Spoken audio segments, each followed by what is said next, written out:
আমি দেশবাসীর কাছে আহ্বান জানাইতেছি। মনিরুল ইসলাম, সে মহানগর যুবলীগের সদস্য। দোকানের নাম মজুমদার এন্টারপ্রাইজ। আমার দোকানে আমি দেশের বাইরে থেকে আমি আমার দোকানের কাজ করাইতে আসছি। আমার দোকানের বিল্ডিং এর মেরামত করব। আমি মেরামত কাজে হাত দিছি, সে আইসা আমার কাছে চাঁদা দাবি করতে আছে। আমার ফ্যামিলির কাছে দীর্ঘদিন পর্যন্ত চাঁদা দাবি করে।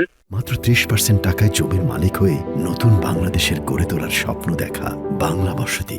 সে 50 লক্ষ টাকা চাঁদা চাইছে।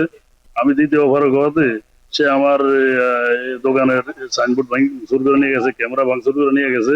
মনির হোসেন উনি সন্ত্রাসী, উনি গ্রামের মধ্যে সন্ত্রাসী করে। ওনার নামে মামলা হয়েছে, এখন প্রশাসন এখন ওনার গ্রেপ্তার করতে পারতেছে না।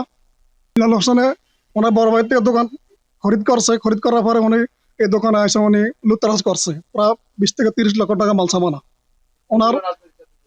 উনি আওয়ামী লীগের সাথে জড়িত আছে এখন।